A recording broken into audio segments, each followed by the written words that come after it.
ഈ നയപ്രഖ്യാപന പ്രസംഗത്തിൽ ഒരുപാട് ആവർത്തന വിരസതകളുണ്ട്, നയമില്ലായ്മയുണ്ട്. എന്ത് പ്രഖ്യാപിച്ചാലും നടപ്പാക്കാൻ പറ്റാത്ത സ്ഥിതിയിലാണ് കേരളം.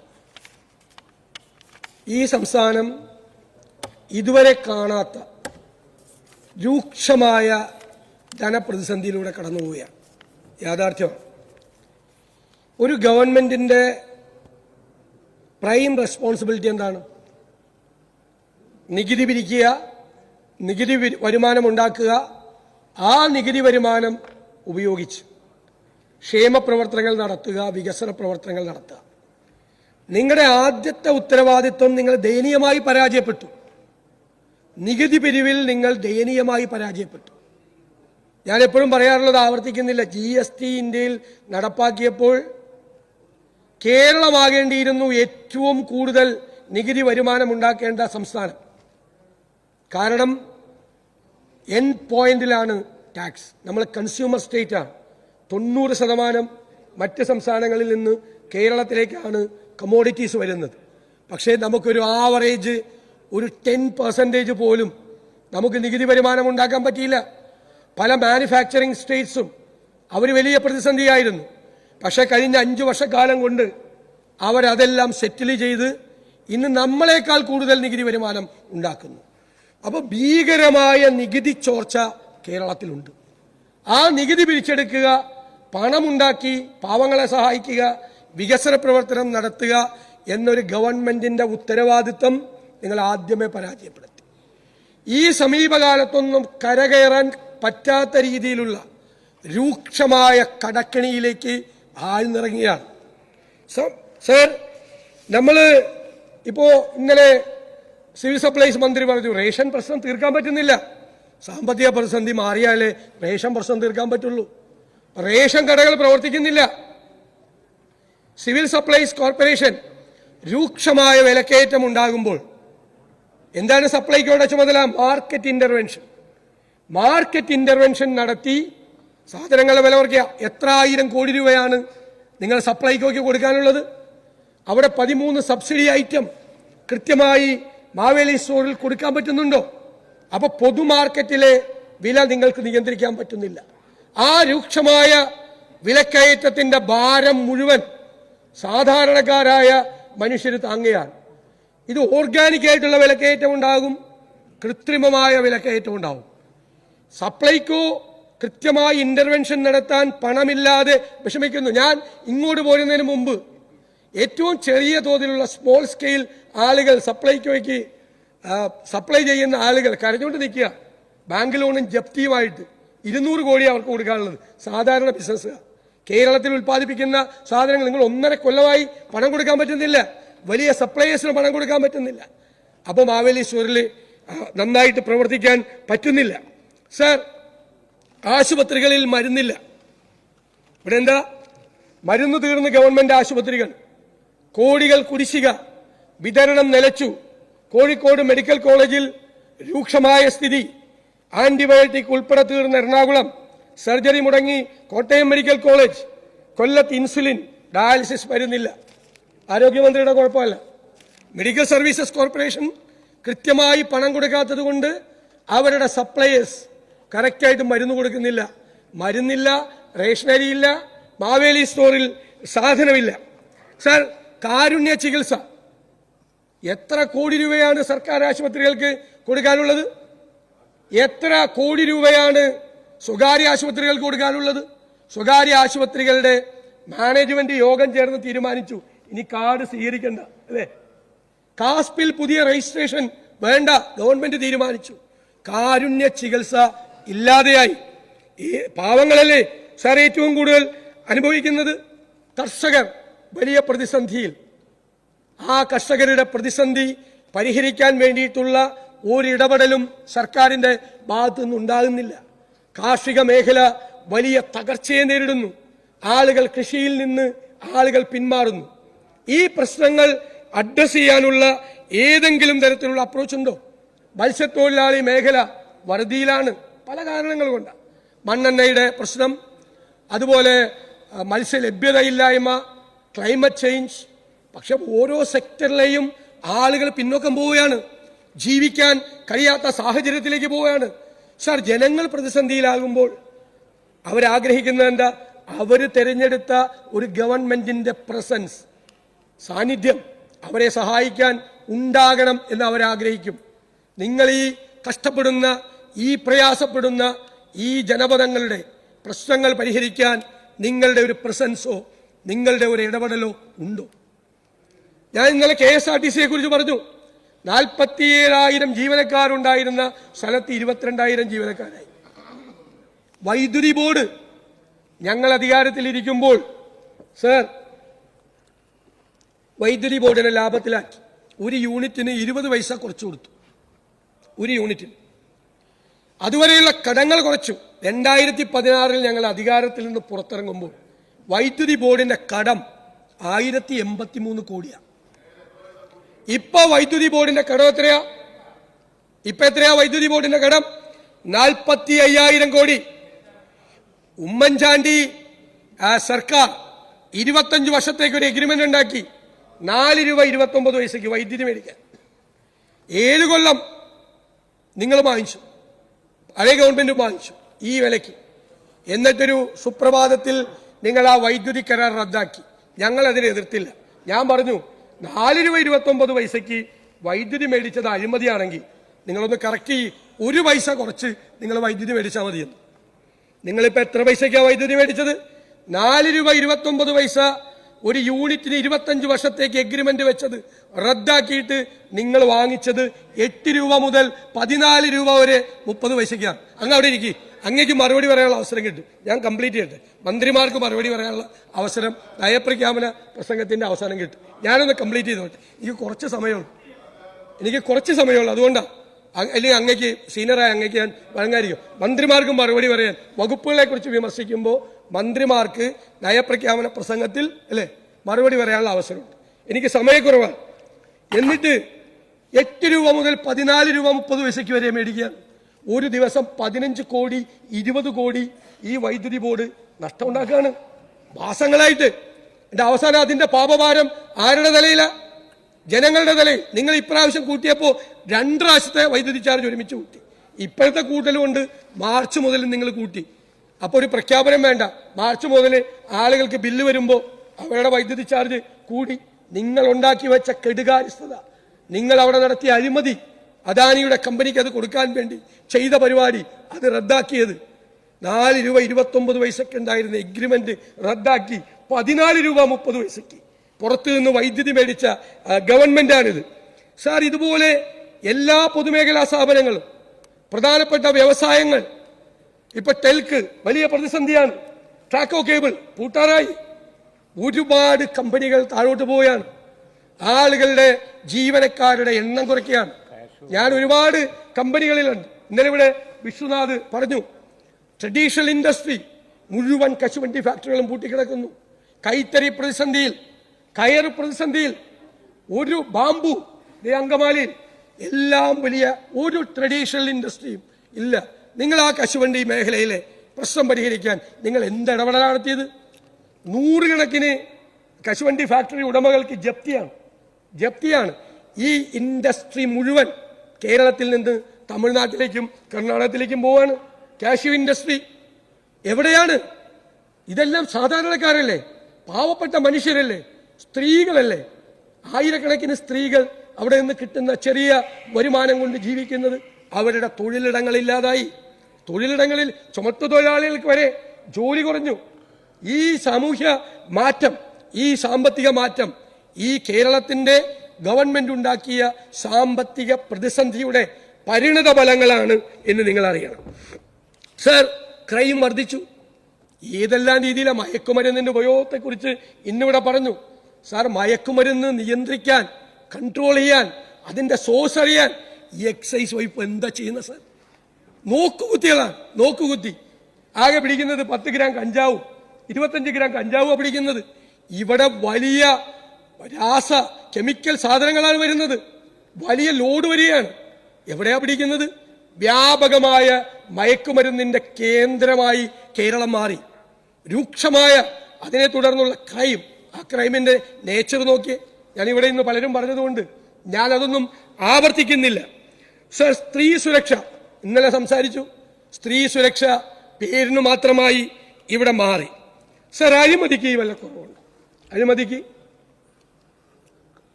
ഞങ്ങൾ കോവിഡ് കാലത്ത് കൊള്ള നടത്തിയെന്ന് ഞങ്ങൾ പറഞ്ഞു. ഞങ്ങൾ ഉന്നയിച്ച ആരോപണം C&AG റിപ്പോർട്ടിൽ അടിവരയിട്ടു. എന്താ? PP കിറ്റ് വാങ്ങിക്കുന്നതിൽ, ഗ്ലൗസ് വാങ്ങിക്കുന്നതിൽ, അല്ലേ, മരുന്ന് വിതരണത്തിൽ നടന്ന അഴിമതി. സർ, ഇന്നലെ ഞാൻ ഒരു റിപ്പോർട്ട് പുറത്തുവിട്ടു, ഒരു ലെറ്റർ.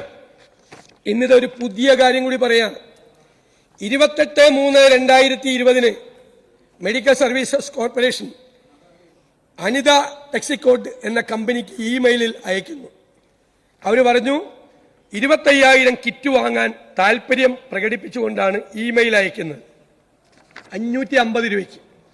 പക്ഷേ അതേ ദിവസം വൈകിട്ട് 5:55 ഈ മെഡിക്കൽ സർവീസസ് കോർപ്പറേഷൻ അതിൻ്റെ നോട്ടിൽ എഴുതുന്നു, നെഗോഷിയേറ്റ് ചെയ്തപ്പോൾ അനിത ടെക്സിക്കോട്ട് എന്ന കമ്പനി 550 രൂപ എന്ന് പറയുന്ന റേറ്റ് കുറയ്ക്കാൻ തയ്യാറായില്ല.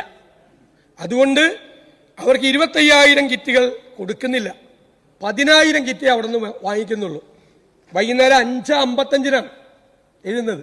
അതായത് 550 രൂപ കുറയ്ക്കാൻ വേണ്ടി നെഗോഷിയേറ്റ് ചെയ്തിട്ട് അവർ സമ്മതിക്കുന്നില്ല. അതുകൊണ്ട് 25,000 കിറ്റ് എന്നുള്ളത് 10,000 കിറ്റാക്കി കുറച്ചു അവരെ കയ്യിൽ നിന്ന് മേടിക്കാൻ.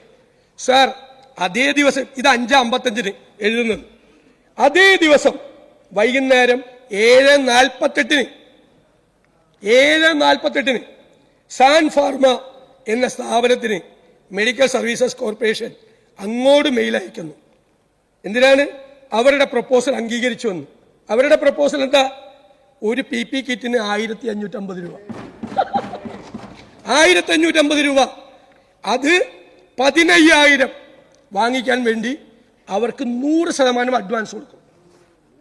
അതായത് 5:55 പറയുന്നു, 550 രൂപ പറഞ്ഞ കമ്പനി നെഗോഷിയേറ്റ് ചെയ്യാൻ തയ്യാറാകാത്തത് കൊണ്ട് അവർക്ക് 10,000 കിറ്റായിട്ട് കുറയ്ക്കുന്നു.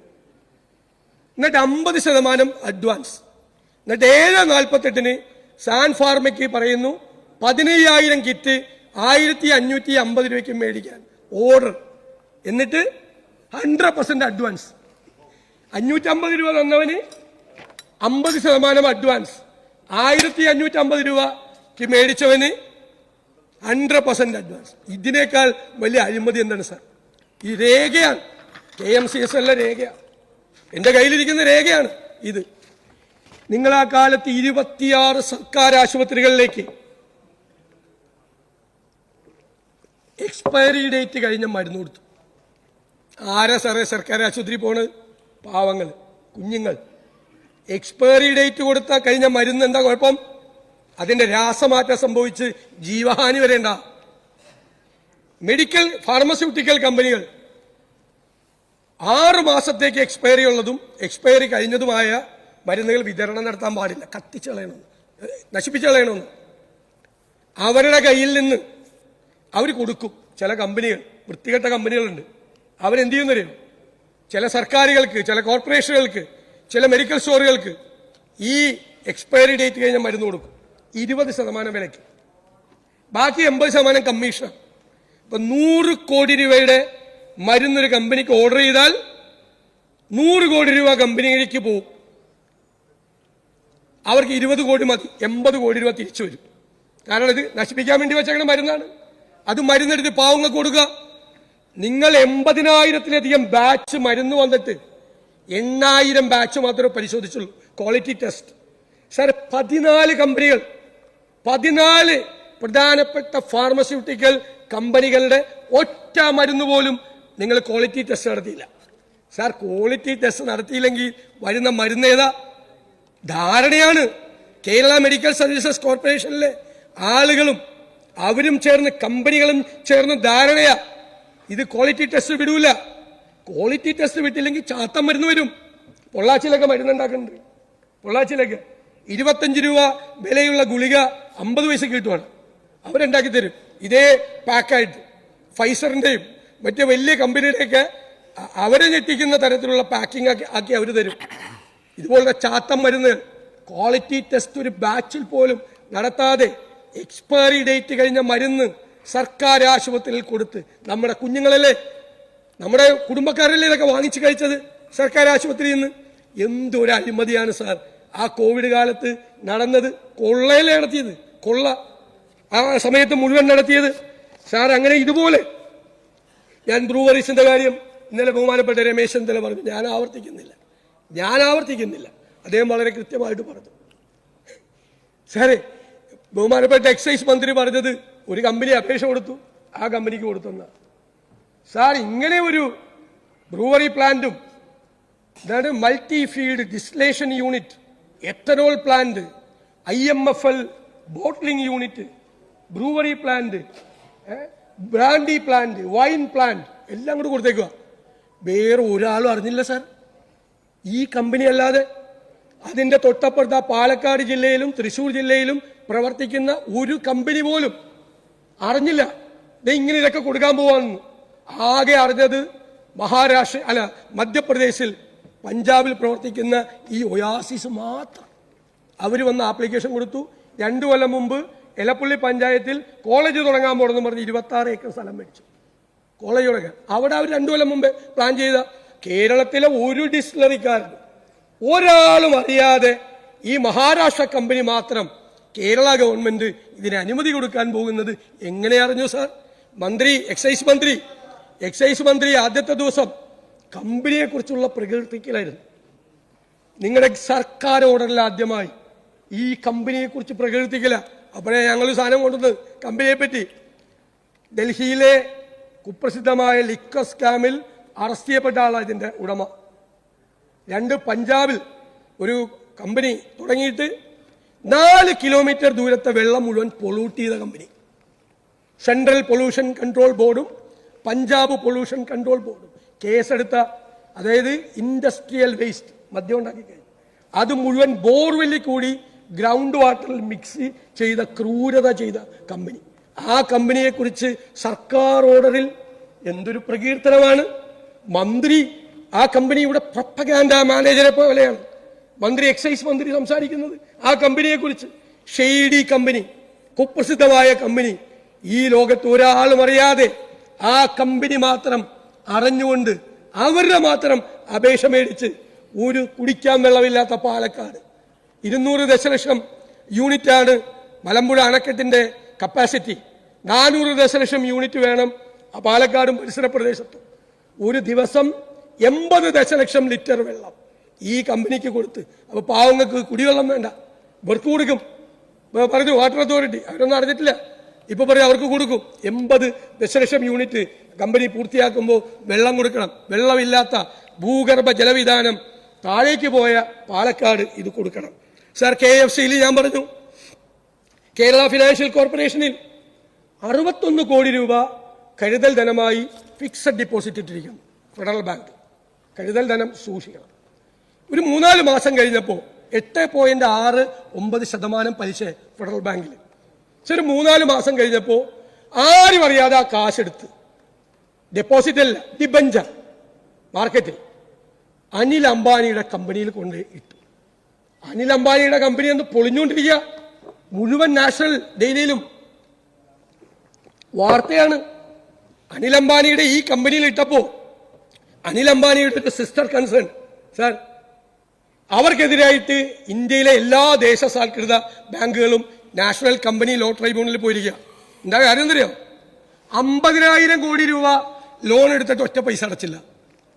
മുങ്ങി, കമ്പനി പൊളിഞ്ഞ് പാളീസായി. 50,000 കോടി രൂപ ഇന്ത്യയിലെ ദേശസാൽകൃത ബാങ്കുകൾക്ക് കൊടുക്കാനുള്ള കമ്പനിയിൽ ആ ഗ്രൂപ്പിൽ കൊണ്ടുപോയി ഇവിടെ ഫെഡറൽ ബാങ്കിൽ ഇട്ടിരിക്കുന്ന പൈസ കൊണ്ട് നിക്ഷേപിച്ചു. നിയമം ലംഘിച്ച്, ബോർഡ് അറിയാതെ കൊണ്ട് ലംഘിച്ചു. സർ, പിറ്റേ വർഷം ആ കമ്പനി പൂട്ടിപ്പോയി, ലിക്വിഡേറ്റ് ചെയ്ത് നമ്മുടെ കാശ് പോയി. ഇപ്പോഴാണെങ്കിൽ നമുക്ക് 110 കോടി രൂപ പലിശ അടക്കം കിട്ടണം. ആകെ ലിക്വിഡേറ്റ് ചെയ്തപ്പോൾ 7.5 കോടി രൂപ കിട്ടി. 103 കോടി രൂപ ഈ സംസ്ഥാനത്തിന്റെ പണം പോയി. ആരാ സാർ ഉത്തരവാദി?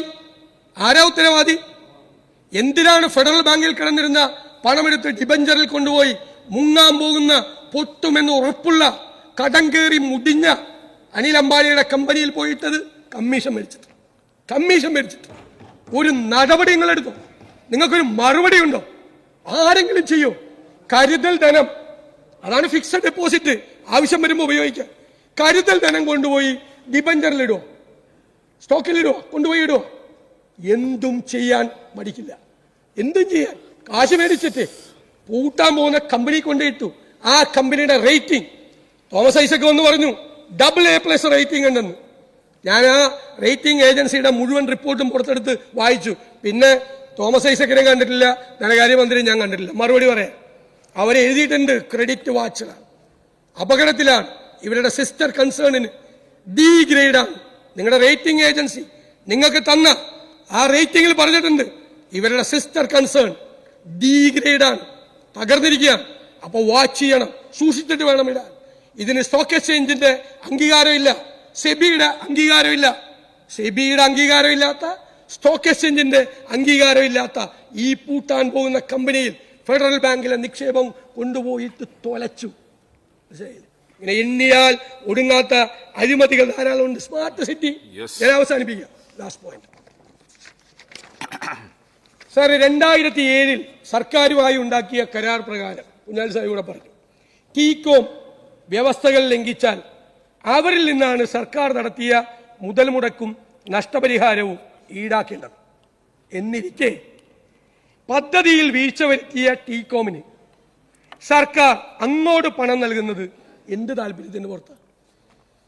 There was an agreement between TCOM and Government of Kerala. Government violate ചെയ്താൽ ഗവൺമെന്റിന് ഉത്തരവാദിത്വം, ടീകോം വയലേറ്റ് ചെയ്താൽ ടീകോമിന് ഉത്തരവാദിത്വം. ടീകോം വയലേറ്റ് ചെയ്തു, ഗവൺമെന്റ് പറഞ്ഞു. അവർ പറഞ്ഞത് ഓരോ ഫേസിലും കൊടുക്കേണ്ട ജോലി ചെയ്തില്ല അവർ. അപ്പൊ ഇത് അവസാനിപ്പിക്കുക. അപ്പൊ അവരുടെ കയ്യിൽ നിന്ന് നഷ്ടപരിഹാരം ഈടാക്കണം. ഈ സർക്കാർ എന്താണ് ചെയ്തത് സാർ? ഈ സർക്കാർ അവർക്ക് നഷ്ടപരിഹാരം കൊടുത്ത് അവര് കണ്ടീഷൻസ് വയലേറ്റ് ചെയ്തതിന് വിടുന്നു. എന്തൊക്കെയാണ് നടക്കുന്നത്? ആരുടെ പണമാണ്? ഈ പാവപ്പെട്ടവന്റെ സാധാരണക്കാരന്റെ പണമെടുത്തല്ലേ. കമന്നു വീണാൽ കാൽപ്പണവുമായി പൊങ്ങുന്ന കൊള്ളക്കാരുടെ സർക്കാരായി നിങ്ങൾ മാറിയോ? എന്തൊരു അഴിമതിയാണ്, എന്തൊരു കെടുകാര്യസ്ഥതയാണ്. സാമ്പത്തികമായി നിങ്ങളെ തകർത്തി തരിപ്പണമാക്കി.